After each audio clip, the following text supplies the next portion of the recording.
आइए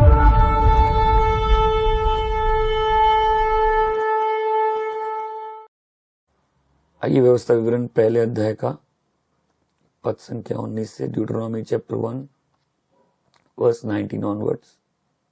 हम होरेब से कूच करके अपने परमेश्वर यहोवा की आज्ञा के अनुसार उस सारे बड़े और भयानक जंगल से होकर चले जिसे तुमने अमोरियों के पहाड़ी देश के मार्ग में देखा, और हम कादेश बढ़ने तक आए। वहां मैंने तुमसे कहा, तुम अमोरियों के पहाड़ी देश तक आ गए हो, जिसको हमारा परमेश्वर यहोवा हमें देता है। देखो, उस देश में तुम्हारा परमेश्वर यहोवा तुम्हारे सामने किए देता है। इसलिए अपने पितरों के परमेश्वर यहोवा के वचन के अनुसार उस पर चढ़ो और उसे अपने अधिकार में ले लो। ना तो तुम डरो और ना तुम्हारा मन कच्चा हो। तब तुम सब मेरे पास आकर कहने लगे, हम अपने आगे पुरुषों को भेज देंगे जो उस देश का पता लगाकर हमको ये संदेश दे कि कौन से मार्ग कर होकर चलना होगा और किस किस नगर में प्रवेश करना होगा। इस बात से प्रसन्न होकर मैंने तुम में से 12 पुरुष अर्थात हर गोत्र में से एक पुरुष चुन लिया, और वे पहाड़ पर चढ़ गए और अश्लोक नामक नाले को पहुंचकर उस देश को भेद लिया, और उस देश के फलों में से कुछ हाथ में लेकर हमारे पास आए और हमको ये संदेश दिया, जो देश हमारा परमेश्वर यहोवा हमें देता है वह अच्छा है। तो तुमने भी वहां जाने से मना किया, किंतु परमेश्वर यहोवा की आज्ञा के विरुद्ध होकर अपने अपने डेरे पर यह कहकर कुड़कुड़ाने लगे, यहोवा हमसे बैर रखता है, इस कारण हमको मिस्र देश से निकाल ले आया है कि हमको अमोरियों के वश में करके हमारा सत्यानाश कर डाले। हम किधर जाए? हमारे भाइयों ने यह कहकर हमारे मन को कच्चा कर दिया है कि वहां के लोग हमसे बड़े और लंबे हैं, और वहां के नगर बड़े बड़े हैं, और उनकी शहरपना आकाश से बातें करती है, और हमने वहां अनाक वंशियों को भी देखा है। मैंने तुमसे कहा, इस कारण भय मत खाओ और ना डरो। तुम्हारा परमेश्वर यहोवा जो तुम्हारे आगे आगे चलता है, वह आप तुम्हारे ओर से लड़ेगा, जैसा कि उसने मिस्र में तुम्हारे देखते तुम्हारे लिए किया।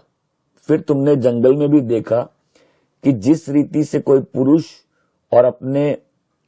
पुरुष अपने लड़कों को उठाए चलता है, उसी रीति से परमेश्वर यहोवा हमको इस स्थान पर पहुंचाने तक उस सारे मार्गों में जिससे हम आए हैं उठाया रहा। इस बात पर भी तुमने अपने परमेश्वर यहोवा पर विश्वास नहीं किया, जो तुम्हारे आगे आगे इसलिए चलता है कि डेरा डालने का स्थान तुम्हारे लिए ढूंढे, और रात को आग और दिन में बादल में प्रकट होकर चला, ताकि तुमको वह मार्ग दिखाए जिसमें तुम चलो। परंतु तुम्हारी वे बातें सुनकर यहोवा का कोप भड़क उठा, और उसने ये शपथ खाई, निश्चय ही इस बुरी पीढ़ी के मनुष्यों में से एक भी उस अच्छे देश को देखने नहीं पाएगा जिसे मैंने इनके पितरों को देने की शपथ खाई थी। केवल यूपन्ने का पुत्र कालेब ही उसे देखने पाएगा, और जिस भूमि पर उसके पांव पड़े हैं मैं उसको और उसके वंश को भी दूंगा, क्योंकि वह मेरे लिए पीछे पूरी रीति से हो लिया है। और मुझ पर भी यहोवा तुम्हारे कारण क्रोधित हुआ है, यह कहकर कि तू भी वहां नहीं जाने पाएगा। नून के पुत्र यहोशू जो तेरे सामने खड़ा है, वह तो वहां जाने पाएगा, इसलिए तू उसको हियाव दे, क्योंकि उस देश को इजरायलियों के अधिकार में वह कर देगा। फिर तुम्हारे बाल बच्चे जिनके विषय में तुम कहते थे कि यह लुट में चले जाएंगे, और तुम्हारे जो बच्चे अभी भले बुरे का भेद नहीं जानते हैं, वे वहां प्रवेश करेंगे और उनको मैं वो देश दूंगा और वो उसके अधिकारी होंगे। परंतु तुम लोग घूमकर कूच करो और लाल समुद्र के मार्ग से जंगल की ओर जाओ। तब तुमने मुझसे कहा, हमने यहोवा के विरुद्ध पाप किया है। अब हम अपने परमेश्वर यहोवा की आज्ञा के अनुसार चढ़ाई करेंगे और लड़ेंगे। तब तुम अपने अपने हथियार बांधकर पहाड़ पर बिना सोचे समझे चढ़ने के लिए तैयार हो गए। तब यहोवा ने मुझसे कहा, उनसे कह दो कि तुम मत चढ़ो और ना लड़ो, क्योंकि मैं तुम्हारे मध्य नहीं हूं। कहीं ऐसा ना हो कि तुम अपने शत्रुओं से हार जाओ। यह बात मैंने तुमसे कह दी, परंतु तुमने ना मानी, किंतु ढिठाई से यहोवा की आज्ञा का उल्लंघन करके पहाड़ पर चढ़ गए। तब उस पहाड़ के निवासी अमोरियों ने तुम्हारा सामना करने को निकलकर मधुमक्खियों के समान तुम्हारा पीछा किया और सोईर देश के होर्मा तक तुम्हें मारते मारते चले गए, और तुम लौटकर यहोवा के सामने रोने लगे।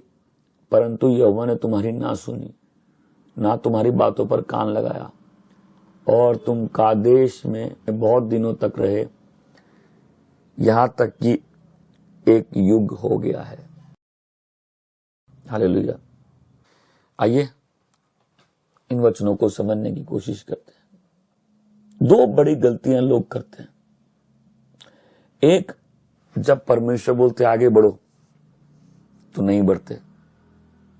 दूसरा, जब परमेश्वर आगे बढ़ने नहीं बोलते तो आगे बढ़ जाते हैं। एक, जब परमेश्वर कोई बात लोगों को कहते हैं, विश्वास में उसको नहीं कर पाते, और दूसरा, विश्वास से ऐसे काम करने की कोशिश करते हैं जहां परमेश्वर उनके साथ नहीं है। ये स्टोरी एक पूरी पीढ़ी के डिस्ट्रक्शन के बारे में। इजराइल के लाखों लोग उस निर्जन प्रदेश में 40 साल वहीं मर जाते हैं और कभी भी वादे के स्थान को प्रवेश नहीं करते।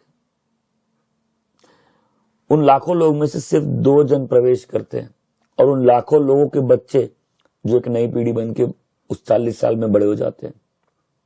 जब आप गिनती पुस्तक पढ़ेंगे, गिनती की पुस्तक है। पहले एक गिनती होती है, बाद में एक गिनती होती है। पहले लोग आते हैं, लेकिन ये लोगों को प्रभु रिजेक्ट कर देते हैं। सुनिए, कुछ लोगों को परमेश्वर ने रिजेक्ट कर दिया है। वो मन्ना खा रहे हैं, लेकिन वो कभी भी वादे के स्थान में प्रवेश नहीं करते। और आप जब वचन सुन रहे, ध्यान से सुनिए, बिना विश्वास के परमेश्वर को प्रसन्न करना नामुमकिन है। जो उसके पास आता है उसको विश्वास करना है कि परमेश्वर है, और हर खोजने वाले को वो उसका प्रतिफल देता है। आमीन। बिना फेथ के परमेश्वर को प्लीज करना इम्पॉसिबल है, नामुमकिन है। आपकी जो भी लाइफ में चुनौतियां हैं, आपकी नजर परमेश्वर पर होनी चाहिए। आपकी प्रॉब्लम कितनी बड़ी है, आपकी सिचुएशन कितनी इम्पॉसिबल है, आपके दुश्मन कितने पावरफुल हैं, आपके पास संसाधन कितने कम हैं, मत रोइए, परमेश्वर पर विश्वास करिए। जब तक आप परिस्थितियों को देख रहे हो और आपका ध्यान परमेश्वर पर नहीं है, आप छुटकारा क्या होता नहीं समझोगे। जो विश्वास से आगे बढ़ता है, परमेश्वर उसको संभालते हैं। एक अच्छे कॉन्शियंस से आगे बढ़े, कि कॉन्शियंस के मेरा अंतर मन गवाही नहीं दे रहा, मैं झूठ बोलूं। देखिए, परमेश्वर है, सब बोलते हैं, बहुत कम लोगों को मालूम है परमेश्वर है। वो एक फेथ की लाइफ दिखाती है कि परमेश्वर है। आप जितने लोग सुन रहे हैं, आपको जय चाहिए, आप चाहते हैं आपकी लाइफ में विक्ट्री आए, आप चाहते हैं आप जय में जियो। अब मैं बहुत से लोगों को बोल रहा हूं, बैकस्लाइड होके वापस आए। आप दोबारा बैकस्लाइड होना अफोर्ड नहीं कर सकते। कर सकते अफोर्ड? आप कुछ लोग उस इजराइल की पीढ़ी की तरह है, आप इतने साल से विश्वासियों गोल गोल घूम रहे हो, आप आगे नहीं बढ़ पाए और आप अफोर्ड नहीं कर सकते आप पीछे जाने के लिए। आप अफोर्ड नहीं कर सकते कि प्रभु आपको त्याग दे। जो भी प्रोमिसेस है परमेश्वर के, जो भी ब्लेसिंग है आपके लिए, वो विश्वास से आपके लिए रखिए। अब वचन कहता है उस महान और भयानक निर्जन प्रदेश में, रेगिस्तान में, इस बात को समझिए, परमेश्वर ने जब भूमि बनाई है हर जगह फलदायक नहीं है। कुछ भूमि है वो रेगिस्तान है। रेगिस्तान कनान जाने का रास्ता है, फाइनल डेस्टिनेशन नहीं है। उस महान और भयानक जो निर्जन प्रदेश से होकर जब वो गए, उस भयानक निर्जन प्रदेश में सूखी घास है, कुछ घास नहीं है, कहीं कहीं थोड़ी सी घास है। वो जगह ऐसी जगह नहीं है जहां घास सूखे फल उगे।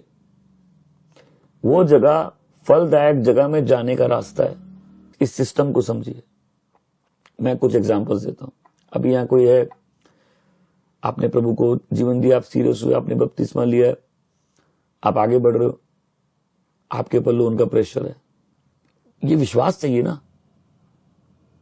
बहुत से लोग मुड़ के वापस मिस्र चले जाएंगे और बहुत से लोग निर्जन प्रदेश में मर जाएंगे। प्रवेश वही करेगा जो विश्वास करता है। जो भी आपके चैलेंजेस हैं, कोई है तुम्हारे पति से तुम अलग हो गए हो और तुम्हारा कोई नहीं है, तुमको मालूम है पीछे खाई है आगे कब्र है दोनों जगह कोई रास्ता नहीं है, लेकिन जय विश्वास के द्वारा ही मिलेगी। बिकॉज सिस्टम को समझो, जैसे ही तुम प्रभु को अपना जीवन सौंपते हो और सीरियस होते हो, चैलेंजेस क्यों बढ़ जाते हैं? क्योंकि निर्जन प्रदेश से जाके ही आदमी कनान जाता है और कोई रास्ता नहीं है। उसी जगह फेथ चैलेंज्ड होता है। आई मीन इम्पॉसिबल क्या है? कोई है, किसी को फाइनेंशियल ब्लेसिंग चाहिए, कई आदमी उनका काम हाथ का ठीक नहीं चल रहा। सबसे पहली बात समझो, तुम भूखे नहीं मरे हो अभी तक, मन्ना तो तुमको मिल रहा है, लेकिन अगर विश्वास नहीं करोगे ये मन्ना खा के भी मर जाओगे। भूखे तो नहीं मरे हो। विश्वास एक जीने का तरीका है, एक लाइफस्टाइल है वो। कोई भी चाहता है परमेश्वर आपके जीवन से खुश रहे। अब आपकी प्रॉब्लम है, परमेश्वर को मालूम है। आपका टेढ़ा पति है, टेढ़ी पत्नी है, टेढ़े बच्चे हैं, टेढ़े माँ बाप हैं, टेढ़ी परिस्थिति है, टेढ़ा काम है, टेढ़ा बॉस है, प्रभु को सब मालूम है। आप सीधे हुए कि नहीं, ये क्वेश्चन है। आपका ध्यान अभी भी अपनी परिस्थिति पे है कि आप परमेश्वर को देख के जीना सीखना चाहते हो। हालेलुया। आपका ध्यान अभी भी अपनी परिस्थिति पे है या आप प्रभु को देखकर जीना सीखना चाहते हो? प्रभु उनको उस भयानक, वैसा बोले भयानक निर्जन प्रदेश से लेके जाते हैं। भले ही मुझे अंधेरी घाटी से होकर जाना पड़े, मुझे किसी अनिष्ट की चिंता नहीं है। अगर आप अपने चरवाहे की आवाज नहीं सुनेंगे, तकलीफें आपको मार देंगी, आप बैकस्लाइड कर जाओगे, आप ठंडे पड़ जाओगे, आपकी लाइफ कभी भी फलदायक नहीं होगी। पहले तो अपने आप को किसी ब्रेक थ्रू के मोहताज मत बनाओ कि वो ब्रेक थ्रू आएगा तभी हम खुश होंगे। आज हमने जब आराधना की, क्या गाया? वो राजा है, स्वर्ग में बैठा सिंहासन पर, वो किसी का मोहताज नहीं है। आमीन। कई लोग ऐसे बंध गए कि जब ब्रेक थ्रू आएगा लाइफ में तभी ठीक होंगे। मैं बता दूं, आप ब्रेक थ्रू आने के बाद और खराब हो जाएंगे। अगर आप ब्रेक थ्रू आने के बाद ही ठीक होंगे तो आप ब्रेक थ्रू आने के बाद और खराब होंगे। आपका पति और पत्नी ठीक हो जाएंगे तब आप ठीक हो जाएंगे। मैं बोलता हूं वो ठीक होते आप पूरे खराब हो जाएंगे। कई लोग अपना जो प्रॉब्लम लेके मेरे पास आते हैं, मेरे को मालूम है इनका प्रॉब्लम ठीक नहीं होने वाला है। ऐसा नहीं कि हमारा विश्वास कब है, मैं जानता हूं कई लोग का प्रॉब्लम ठीक नहीं होने वाला है, लेकिन मेरे को मालूम है वो प्रॉब्लम में प्रभु इनको ठीक कर देंगे। कुछ सुनना मेरी बात, मैं सबकी बात नहीं कर रहा हूं। किसी को लगता है तुम चिंता में जीते हो और तुमको लगता है कि पैसे ठीक हो जाएंगे, तुम्हारी चिंता ठीक होगी। नहीं, पहले तुम चिंता बंद करोगे, उसके बाद ही पैसे ठीक होंगे। बिकॉज मैंने देखा है, अगर तुमको ब्रेक थ्रू अभी मिल जाए तुम बर्बाद हो जाओगे। मैं हर जन की केस की बात नहीं कर रहा हूं, प्रभु मालिक है। और समय समझिए, समय जब वो जेलर बचा उसका पूरा परिवार उद्धार पाया। ये पीढ़ी एक रेबेलियस पीढ़ी है, बागी पीढ़ी है। पत्नी जाएगा, पति बोलेगी हम नहीं जाएंगे, पत्नी बोलेगी हम नहीं जाएंगे, बच्चे बोलेंगे हम अलग दिशा में जाएंगे। ये वो जमाना नहीं है ना जहां घर का आदमी जो बोला पूरी फैमिली वही करेगी। क्या मैं गलत बोल रहा हूं? अब कितनी पत्नियां विश्वासी आपके पति नहीं है, आपके पति के लिए वही तो बागीपन है ना। कई लोगों को तो सीधा ऑफर है, प्रभु छोड़ दो सब ठीक हो जाएगा। जब कोई किसी चीज के बारे में मैं शिक्षा और प्रचार कर रहा हूं, सच बताना होगा। जब तक हम जिस जगह लोग बंधे हुए स्ट्रगल कर रहे हो उस बारे में बात नहीं करेंगे, लोग आजाद कैसे होंगे? जब बोलते तुमको परमेश्वर उस भयानक निर्जन प्रदेश से लेकर निकले, तो क्या हम लोग अंधेरी घाटी से होकर नहीं निकले? आपके चैलेंजेस मेरे आते नहीं है क्या? कभी आपने देखा मैं रोना रोता हूं? किस किस तकलीफ से होकर गए? वही तो मेरी ट्रेनिंग थी। अगर वो ट्रेनिंग नहीं मिलती आज हम ये थोड़ी ना कर रहे होते। और निर्जन प्रदेश किसी के लिए अच्छा नहीं है, तो हम लोग को प्यार थोड़ी ना निर्जन प्रदेश से। कुछ अच्छा नहीं हुआ।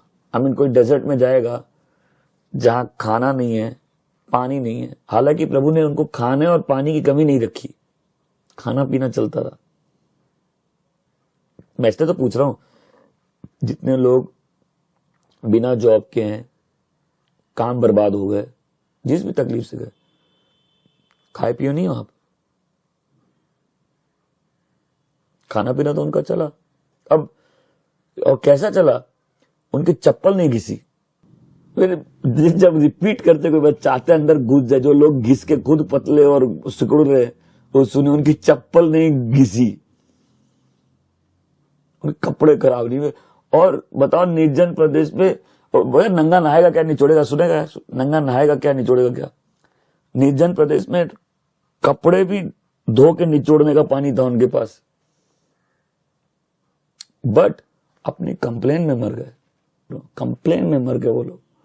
फेथ की लाइफ एक अलग लाइफ होती है। ये जितने लोग रोते रहते हैं, कंप्लेन करते रहते हैं, चिंतित परेशान, ये फेथ की लाइफ नहीं है। फेथ प्रेज करता है, फेथ स्तुति करता है, फेथ आराधना करता है, फेथ अपने राजा में आनंदित रहता है। उसने बोल दिया मतलब हो जाएगा। 12 लोग गए थे जासूसी करने, 2 ही अच्छी रिपोर्ट लेके आए थे खाली।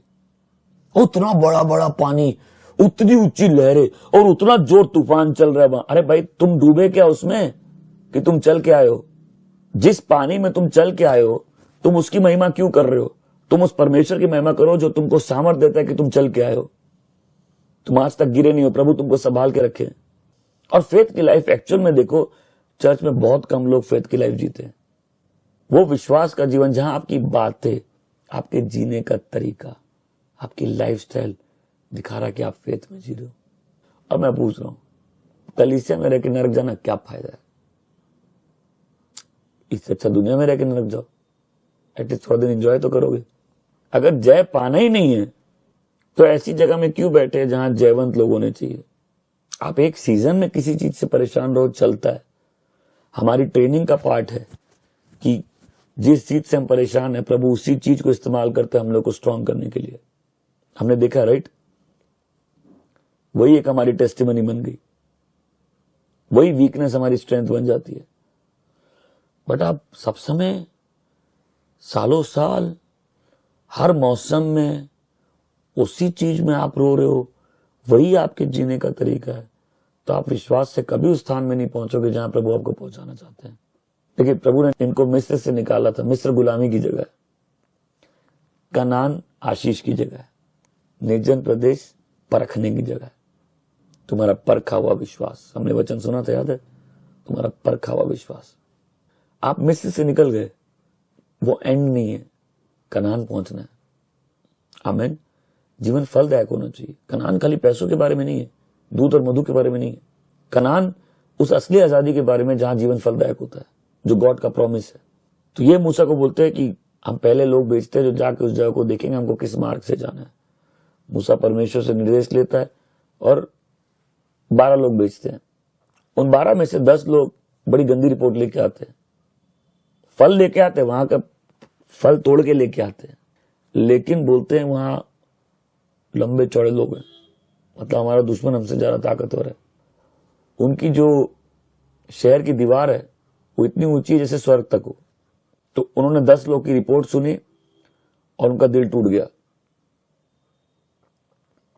और वो अपने अपने कैंप में जाके बड़बड़ाने लगे, बोलते हमारे भाइयों ने हमारा दिल पिघला दिया। अब अपने कैंप में जाके बड़बड़ाने लगे कि परमेश्वर हमसे नफरत करते हैं, इसलिए हम लोग को यहां मार डालने के लिए लाए हैं। एक टाइम में तो ऐसा लगेगा कि परमेश्वर सही में आप छुड़ा रहे हैं कि नहीं भाई, आप इस प्रॉब्लम से आप हमको नहीं छुड़ाएंगे। प्रभु तुमको उस प्रॉब्लम से नहीं छुड़ाएंगे, प्रभु तुमको ऊंचे स्थान में बिठा देंगे, तुमको उस प्रॉब्लम से ऊंचा कर देंगे, प्रभु तुमको जयवंत बना देंगे। आमीन। तुम्हारी लाइफ एक ब्लेसिंग बन जाएगी। तो इनकी नजर किस पे? वो लोग हमसे ज्यादा ताकतवर हैं, वो लोग हमसे ज्यादा ऊंचे हैं, मैं बहुत गरीब हूं, मैं तो पढ़ा लिखा नहीं हूं, मैं परेशान हूं, मैं ये हूं। तुम्हारी नजर परमेश्वर पर कब आएगी? प्रभु को देख के जीना कब सीखोगे? मैं आंखें अपनी पर्वत की ओर उठाता हूं, मेरी सहायता वहां से आएगी। आमीन। मेरी सहायता जिसने स्वर्ग और पृथ्वी बनाई है उससे आएगी। तो मूसा इनको बोलता है भाई डरो मत, ऐसा बोलो डरो मत, परमेश्वर तुम्हारे साथ है। आमीन। प्रभु तुम्हारे साथ है। बोले निर्जन प्रदेश में तुमको अपने बच्चे जैसे रखे हैं। हम भूखे कहां रहे? आप भूखे रहे? बोले तुम डरो मत, परमेश्वर तुम्हारे साथ है। मूसा बोल रहा है प्रभु तुम्हारे साथ है। ये फेथ की लाइफ नहीं है ना। विश्वासी कौन है? जो बैप्टिज्म ले लिया और अविश्वास में चल रहा है। मैं फिर से पूछ रहा हूं, क्या विश्वासी वो है जो बैप्टिज्म ले लिया? वो परिभाष है। अब देखिए, ऐसे फास्टिंग पीरियड कोई किया नहीं, अभी जॉब किसी का चला गया, फास्टिंग पीरियड ठीक हो गई, 40 दिन की भी हो गई, इसको विश्वासी बोलते। जो बैप्टिज्म ले लिया वो विश्वासी है। दिन भर क्लेश करो, लड़ाई करो, एक दूसरे के लिए उल्टा सीधा बोलो, दूसरों के जीवन में बर्बादी करो, पाप में जीते रहो, ये विश्वासी है। क्योंकि हम बैप्टिज्म ले लिए। पैसे का लालच करो, धन के लिए अपनी आत्मा बेच दो, कुर्ते सिकुड़ते रहो, कंप्लेन करते रहो, हम बैप्टिज्म ले लिया, हम विश्वासी है। गलत टेस्टिमनी दो, गाली दो, लेकिन हम बैप्टिज्म ले लिए, हम विश्वासी है। जब मैं कोई क्वेश्चन करो, कितने लोग सोचते मजबूर हो रहे हैं? फेथ एक लाइफस्टाइल है। क्या आप मजबूर हो रहे सोचने में? खाली बैप्टिज्म नहीं है ना। वो बैप्टिज्म तो दिखाता है हमने विश्वास किया, लेकिन लाइफ दिखाएगी ना किस चीज पे विश्वास किया। तो ये स्ट्रिक्ट वार्निंग है उन लोगों के लिए जो ओपनली रेबेलियन में, पाप में जी रहे हैं। आप पाप में वीकनेस से फंस जाते एक अलग बात है, आप ओपनली रेबेलियन में जी रहे हैं। चर्च की कोई ऑब्लिगेशन नहीं है कि आपको मेंबर बोलने का, उल्टा पहले डिसोन किया जाता है, ये मेंबर नहीं है। मैं हर हफ्ते इस बात को समझाता हूं, वीकनेस एक अलग चीज होती है।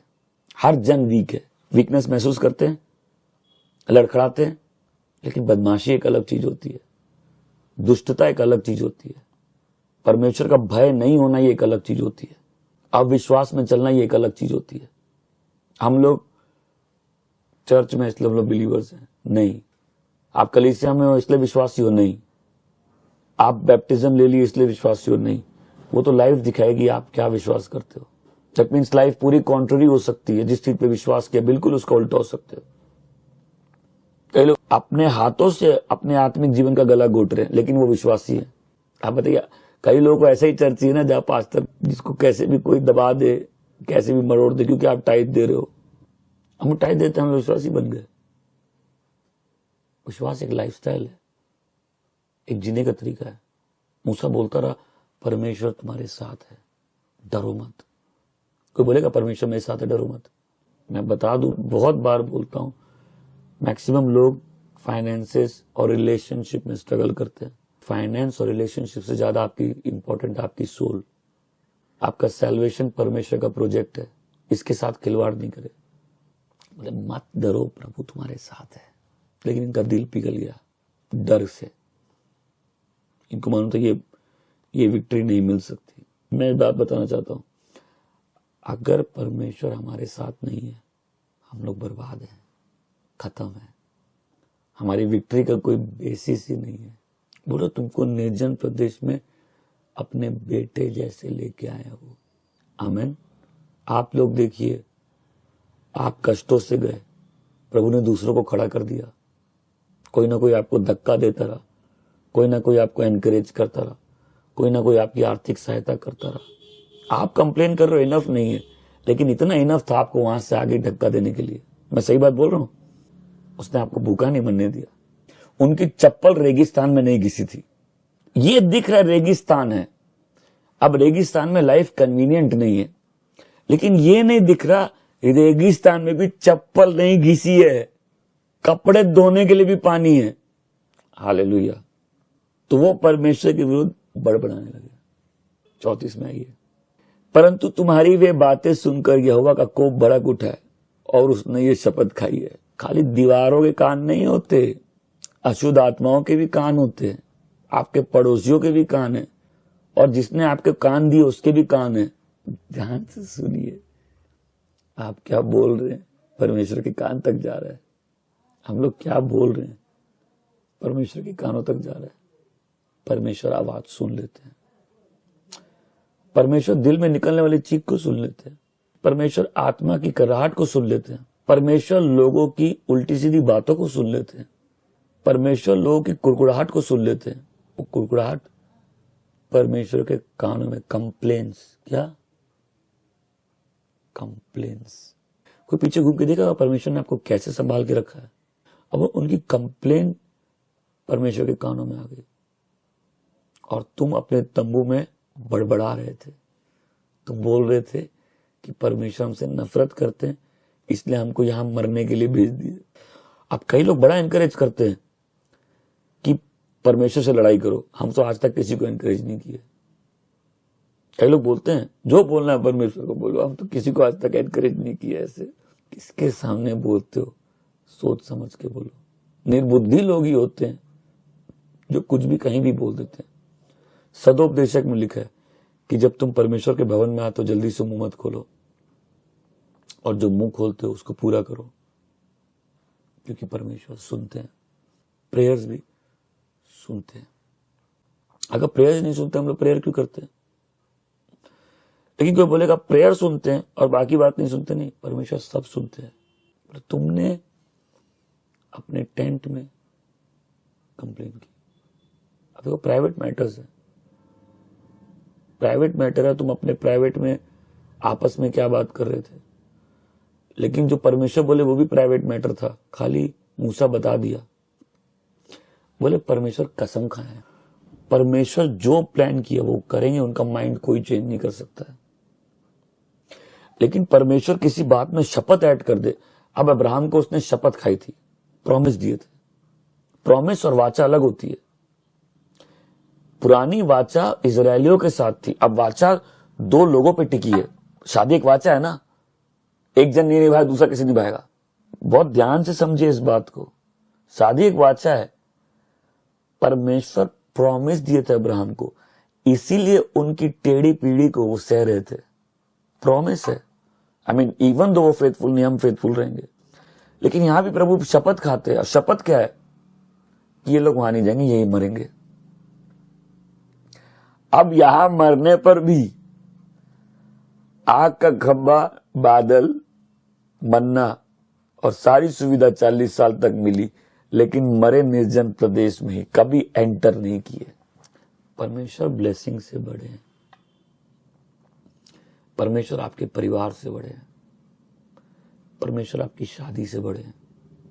परमेश्वर आपके काम से बड़े हैं। हम लोग वो 34वीं पंक्ति फिर से पढ़ते हैं, 34 और 35। परंतु तुम्हारी बातें सुनकर यहोवा का कोप भड़क उठा और उसने यह शपथ खाई, निश्चय उस बुरी पीढ़ी के मनुष्य में से एक भी देखने ना पाएगा जिसे मैंने उसके पितरों से शपथ की थी।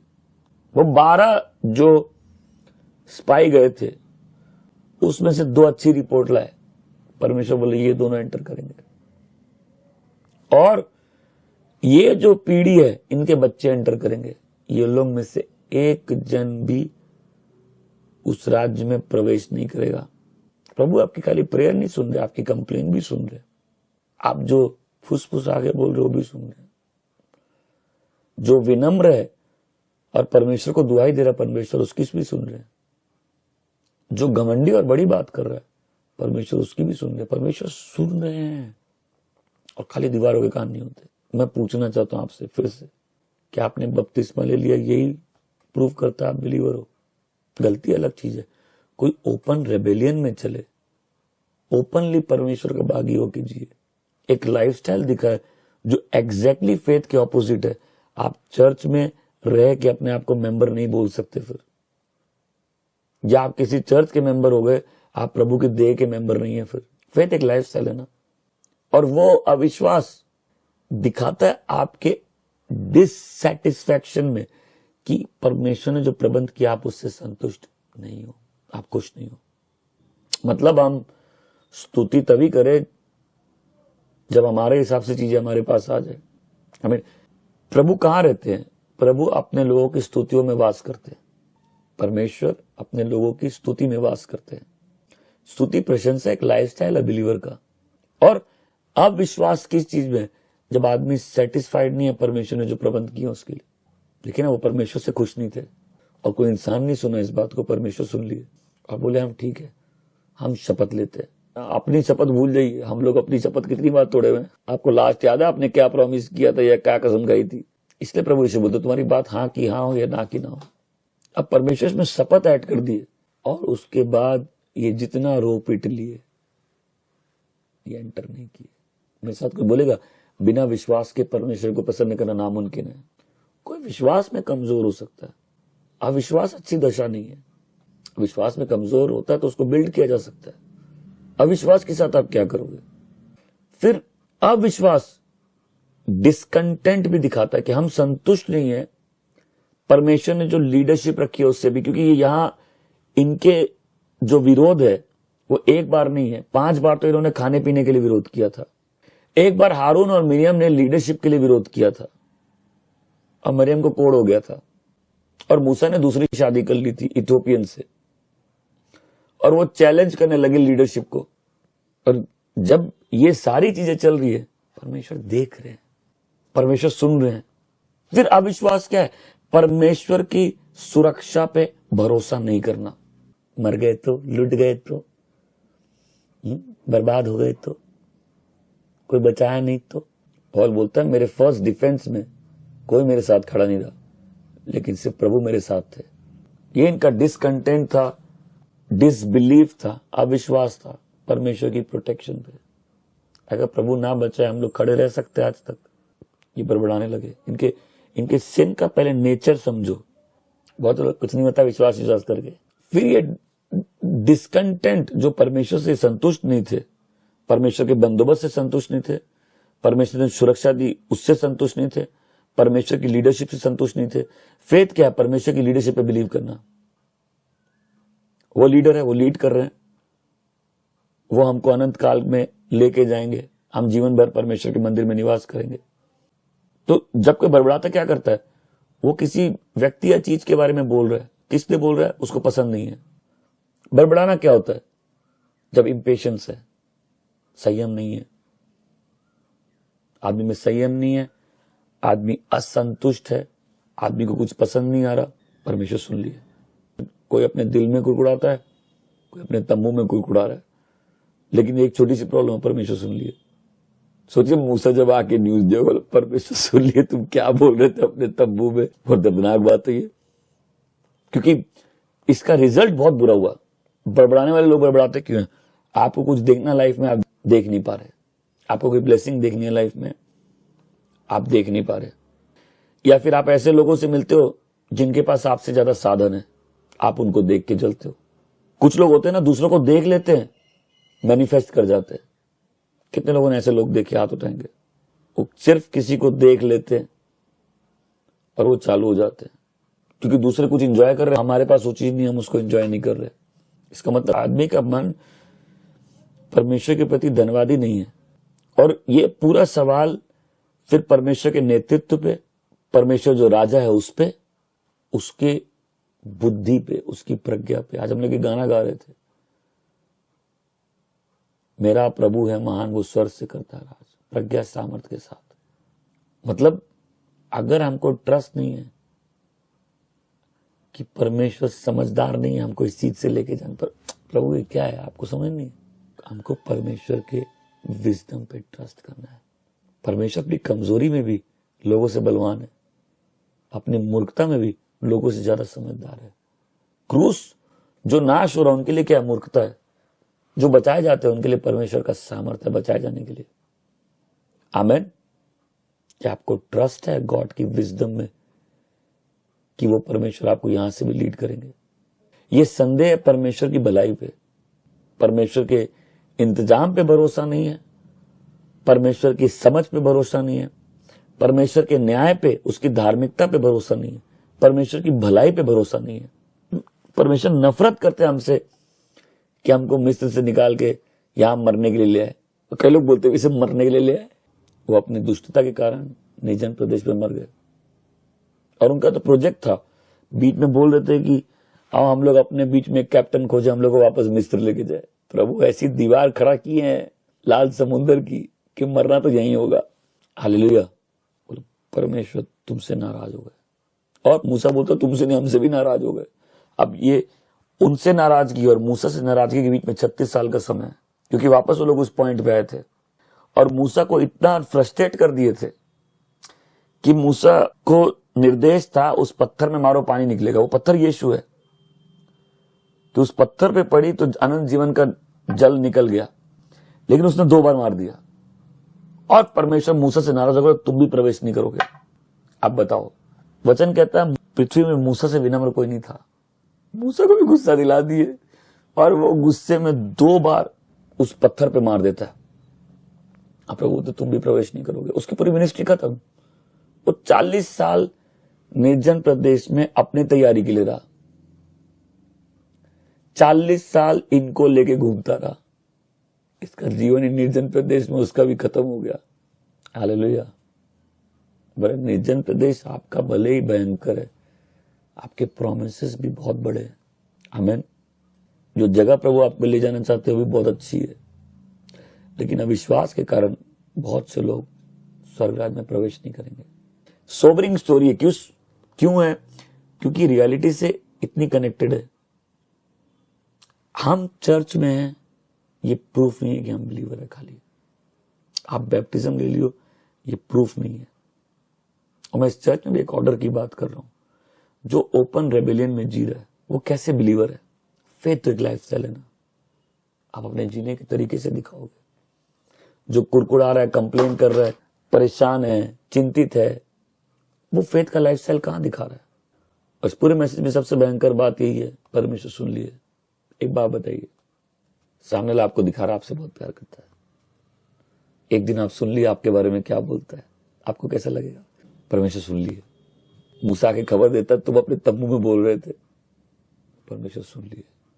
हालेलुया। फिर ये क्या करते हैं? फिर ये बोलते हैं हम उस स्थान में जाएंगे। प्रभु मूसा को बोलते इनको बोलो मैं इनके साथ नहीं हूं, नहीं जाए। चले गए और उनके पीछे अमोरिया पड़ के उनको बहुत मारा उन्होंने। 2 गलती है, जब प्रभु बोले तो गए नहीं, और जब प्रभु नहीं बोले चल दिए। मेरी दुआ हम लोग में से कोई ऐसी गलती ना करे। आमीन। कोई अविश्वास के कारण अपने निर्जन प्रदेश में मुरझा ना जाए। हालेलुया।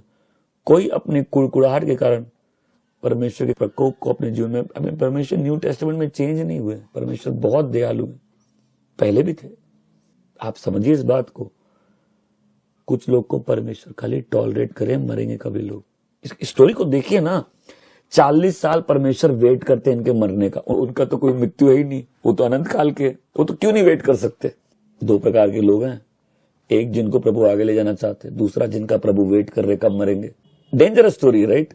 आप इसको इस ढंग से देख रहे हैं कि 40 साल उनको सारे प्रबंध किए गए, 40 साल वो सारी अलौकिक चीज देखते रहे, 40 साल मन्ना भी खाते रहे। कई लोगों की ये स्टोरी है चर्च के अंदर की, ये चर्च में पड़े रहे, ब्रेक थ्रूज देखे, सब देखे, लेकिन कनान में प्रवेश नहीं किए। परमेश्वर सिर्फ इंतजार कर रहे थे वो कब मरेंगे। हालेलुया। इसलिए सबको विश्वासी नहीं बोला जाता है। सब बिलीवर नहीं है। जो बिलीवर है उनका लाइफस्टाइल दिखाता है कि वो बिलीवर है। हालेलुया।